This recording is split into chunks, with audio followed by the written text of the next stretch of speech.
त्र्यंबकं यजामहे सुगंधिं पुष्टिवर्धनं उर्वारुकमिव बंधनान् मृत्युर्मोक्षीयमामृता।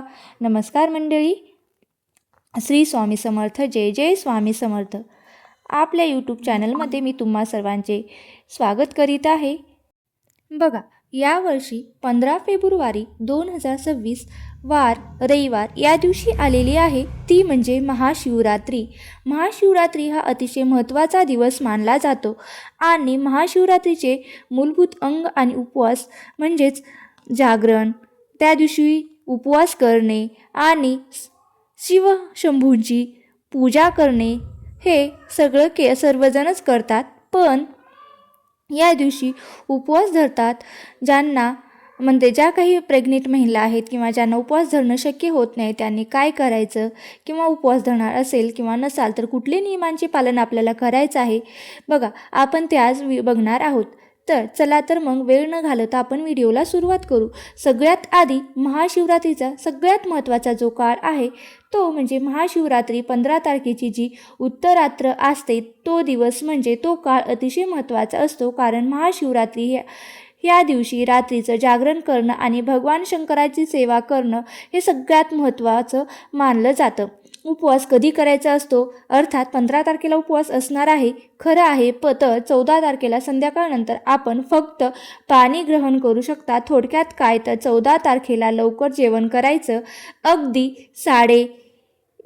म्हणजे 11:30 ते 12ला जेवण करायचं, तो उपवास धरला जात नाही। 14 तारखेची रात्र म्हणजे 14 तारखेच्या कमीत कमी 6-6.5 तास पर्यंत जेवण करून घ्यायचं, नंतर आपल्याला उपवास सुरू होतो। खरं तर हा नियम असतो, बरेच लोक काय करतात, रात्री 11:30-12पर्यंत खात बसतात कारण दुसऱ्या दिवशी उपवास असतो। असा उपवास घडत नाही। बघा, महाशिवरात्रीचा जो काही नियम आहे तो हाच आहे की 14 तारखेला रात्री लवकरात लवकर जेवण करून घ्यावं। वास्तविक ते आपल्या आरोग्यासाठी खरंच महत्त्वाचं असतं, पण लवकरात लवकर जेवण करून घ्यावं आणि नंतर मग तुमच्या उपवासाला सुरुवात होते। म्हणजेच 7-7:30ला तुम्हाला जेवण करून घ्यायचं आहे, नंतर तुम्हाला उपवासाला सुरुवात होते। मग तुम्ही दूध वगैरे घेऊ शकतात, फळ वगैरे घेऊ शकतात, पाणी वगैरे तुम्ही घेऊ शकता। दुसरा दिवस संपूर्ण उपवास करायचा असतो। ज्या पद्धतीने आपण एकादशीचं व्रत करत असतो, अगदी त्याच पद्धतीने आपल्याला महाशिवरात्रीचं सुद्धा व्रत करायचं आहे। बघा, दुसऱ्या दिवशी आपण म्हणजेच 15 तारखेच्या दिवसभर उपवास करावा। आता उपवासाचे पण नियम आहेत, प्रत्येकाच्या श्रद्धेनुसार लोक उपवास करत असतात, पण तुमचं शरीर खूप महत्त्वाचं आहे। जर काही महिला प्रेग्नेंट असतील तर तुम्हाला खाण्याचे नियम असतील किंवा काही नियम असेल तर तुम्ही उपवास 1 वर्ष स्किप केला तरीही चालेल, कारण आता तुमच्या पोटात बाळ आहे आणि त्याचं पालन करणं हा तुमचा धर्म आहे आणि सगळ्यात महत्त्वाचा आहे। दुसऱ्या कामांपेक्षा, दुसऱ्या व्रतांपेक्षा म्हणून स्वतःची काळजी घेणं खूप महत्त्वाचं आहे। बघा, महिलांना भगवान शिवशंकरांची उपासना करू शकतात। सगळ्यात महत्त्वाचं येतं की गर्भवती आहेत तर त्या शिवमंदिरात जाऊ शकतात का, किंवा घरात शिवशंकराची उपासना करू शकतात का। तर बघा, 7व्या महिन्यानंतर तुम्ही भगवान शंकराच्या मंदिरात जाऊ शकत नाहीत, कारण मंदिरात भगवान शंकराबरोबर नागसुद्धा असतो आणि त्या नागाची दृष्टी आपल्या गर्भावर पडते तेव्हा कालसर्पदोष लागतो असं म्हटलं जातं। म्हणून याच कारणामुळे भगवान शंकराच्या मंदिरात 7व्या महिन्यानंतर तुम्ही जाऊ शकत नाहीत। पण तुम्ही तुमच्या घरात किंवा प्रत्येकाच्या घरात शिवपिंडी असते, पण ज्याच्या घरात शिवलिंग नाही असे या दिवशी मातीचं शिवलिंग तयार करावं आणि त्याची तुम्ही सेवा करू शकता, पूजा अर्चा करू शकता। शेवटी श्रद्धा खूप महत्त्वाची आहे। हा पहिला नियम हा होता। आता ज्यांना उपवास धरणं शक्य होत नाही त्यांनी सात्विक भोजन घेऊन तुम्ही भगवान शंकराची उपासना सुद्धा करू शकता।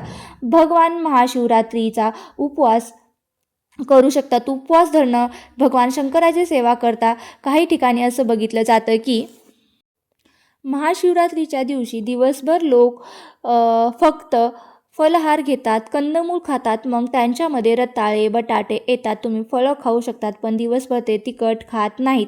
प्रत्येकाचा श्रद्धेचा भाग आहे, ज्याला जे वाटतं त्याने ते करावं।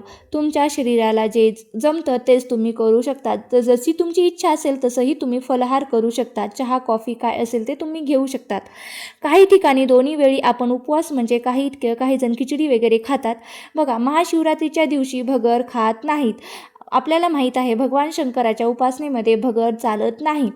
म्हणूनच ज्याला आपण भगर उपवासाला खाल्ला जात नाही, मसाला खाल्ला जात नाही, तर भगर खात नाहीत, हा एक नियम आहे ज्याचं पालन करायचं आहे. उपवास करताना शरीर शुद्ध असण्यापेक्षा मनही शुद्ध असणं तितकंच महत्त्वाचं आहे.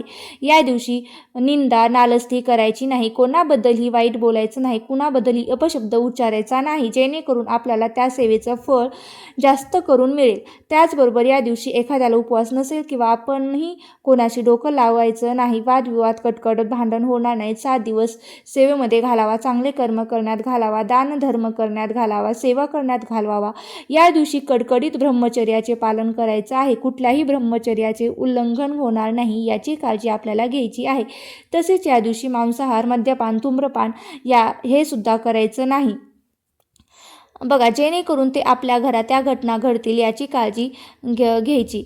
बघा, आपण तसेच या दिवशी काय करायचं आहे की भगवान शंकराचं जेव्हा आपण पूजा करत असतो तेव्हा पूजा आणि रुद्र अभिषेक अतिशय महत्त्वाचा असतो. सेवा आणि भगवान शंकराची खूप प्रभावी सेवा म्हणजे रुद्र अभिषेक कसा करावा. बघा, मी तुम्हाला सांगते की यावेळी म्हणजे महाशिवरात्रीला आपण 4 प्रहरी पूजा करत असतो, याला आपण याम पूजा असं म्हणतात. हे 4 प्रहर, आता ही 4 प्रहरी पूजेचा शुभमुहूर्त काय आहे, कधी करायचा आहे, 4 प्रहरी पूजा कधी करू शकता, कुठल्या प्रहराला भगवान शंकराच्या शिवपिंडीवर कुठला अभिषेक आपल्याला करायचा आहे. तसेच बघा, 4 प्रहरी पूजा म्हणजे नेमकं काय. 4 वेळा महाशिवरात्रीच्या दिवशी भगवान शंकराची पूजा करायची असते, तर मग त्यामध्ये तुम्ही दूध, दही, तूप, साखर, मध, बेलपान या गोष्टींचा अभिषेक करू शकता. याने दुःख दारिद्र्य नष्ट होतं असं सुद्धा म्हटलं गेलेलं आहे. आता 4 प्रहरी पूजा त्याचं महत्त्व काय. बघा, महाशिवरात्रीच्या रात्री शिव आणि शक्ती यांचे मिलन झाले म्हणजेच असे मानले गेले आहे. यामुळे रात्री जागरण करून पूजा केल्याने आपल्याला मोक्ष प्राप्ती होत असते. आता पहिला प्रहर कालावधी कधी आहे तर संध्याकाळी 6 वाजेपासून ते रात्री 9 वाजेपर्यंत हा पहिला प्रहर असणार आहे. आता पहिल्या प्रहरी भगवान शंकराच्या शिवपिंडीवर तुम्ही दुधाचा अभिषेक करू शकता. दुसरा प्रहर कधी आहे तर दुसरा प्रहर हा रात्री 9 वाजेपासून ते रात्री 12 वाजेपर्यंत असणार आहे. याच्यामध्ये तुम्ही दह्याचा अभिषेक करू शकता. तिसरा प्रहर रात्री 12 ते पहाटे 3 पर्यंत असणार आहे. याच्यात तुम्ही तुपाचा अभिषेक करू शकता आणि चौथा प्रहर रात्री 3 ते सकाळी 6 वाजेपर्यंत असणार आहे. याच्यात तुम्ही मधाचा अभिषेक करू शकता. 15 तारखेची उत्तरात्र 15 तारखेच्या रात्री 9 वाजेपासून ते पहाटे 3 वाजेपर्यंत तुम्हाला 4 प्रहरी सेवा करायची आहेत. आता ही 4 प्रहरी सेवा केल्याने आपल्या मनोकामना तर पूर्ण होतील, आपल्याला मोक्ष प्राप्ती होते आणि सगळ्यात महत्त्वाचा पहिला प्रहर जो आहे तो 6 ते 9 वाजेपर्यंत आहे, म्हणजे संध्याकाळी त्याला आपण प्रदोष काळ सुद्धा म्हणत असतो. तर या पहिल्या प्रहारामध्ये 6 वाजता पहिला प्रहर सुरू असतो. आता 6 ते 9 वाजेपर्यंत कंटिन्यू आपण भगवान शंकराची उपासना करू शकत नाहीत. आता आपल्या पहिल्या प्रहराला काय करायचं आहे तर तुम्हाला फक्त दुधाचा अभिषेक करू शकतात. मग 6 वाजता भगवान शंकराच्या शिवपिंडीवर तुम्हाला दुधाचा अभिषेक करायचा आहे. ओम नमः शिवाय किंवा तुम्ही महामृत्युंजय मंत्राचं पठण सुद्धा करू शकता. 6 ते 6:30 मध्ये ही सेवा करायची. परत जो प्रहर 9 नंतर सुरू होतो, मग तुमचं आवरलं असेल तर घरातली कामं वगैरे झाली असेल तर तुम्ही त्यामध्ये तुम्हाला दुसऱ्या प्रहराची सेवा करू शकता. अगदी पहिल्या प्रहराची सेवा तुम्ही रात्री 8 वाजता केली, कारण 6 ते 9 वाजेपर्यंत प्रहर असणार आहे. तुम्ही 8 ते 8:30 9 8:30पर्यंत पहिल्या प्रहराची तुम्हाला सेवा करावी. पुन्हा दुसऱ्या प्रहराची सेवा ही 9 ते 12 मध्ये जेव्हा तुम्हाला जमेल तेव्हा तुम्ही करावी. आणि तिसऱ्या प्रहराची सेवा ही 12 ते 3 मध्ये असणार आहे. जागरण करावं. आधीच सांगितलं, महाशिवरात्रीचा मूल अंग हा जागरण आणि भगवान शंकराची उपासना असणार आहे. हा दिवस खूप महत्त्वाचा मानला गेलेला आहे. जेवढं तुम्हाला जागरण करणं होईल तेवढं तुम्ही करावं. तिसऱ्या प्रहराची सेवा ही 9 ते 12 ते 3 असणार आहे. 12 ते 3 मध्ये तुम्हाला ही सेवा करायची आहे. घरातल्यानी झोपलं तरीही चालतं, पण तुम्ही जागरण करा. बघा, जसं तुमची इच्छा असेल तर तुम्ही तशी करू शकता. बघा, नंतर काय करायचं आहे तर म्हणजे काय तर 12:30 ते 1 पर्यंत तुम्ही तिसऱ्या प्रहरातली सेवा करायची आहे. 12:30 मध्ये तुम्ही नंतर उठून सुद्धा सेवा केलं तरीही चालतं, त्यात हे चुकीचं आहे. जर तुम्हाला असं करायचं असेल तर तुम्हाला परत अंघोळ करावी लागेल, म्हणजे तुम्ही झोपून सेवा करू शकत नाही, त्यासाठी तुम्हाला परत अंघोळ करावी लागते. म्हणून महाशिवरात्रीच्या दिवशी जागरणाला महत्त्व आहे. 4 प्रहरी सेवा केल्याने मनोकामना पूर्ण होतात आणि अर्थातच शिव आणि शक्तीचं मिलन होतं. म्हणून हा दिवस खूप महत्त्वाचा आहे आणि शिवतत्व हे 100 पटीने जास्त जागृत हे पृथ्वी तलावर असतात. महाशिवरात्रीच्या दिवशी आपलंही चांगलं व्हावं, आपल्याही हातून काहीतरी सेवा घडावी म्हणून जास्तीत जास्त सेवा करण्याचा प्रयत्न करा, जागरण करण्याचा प्रयत्न करा. ज्यांना जागरण करणं शक्य असेल त्यांनी जागरण करण्याचा प्रयत्न करा. ज्यांना झेपत नाही त्यांनीच करून नाही केलं तरीही चालेल.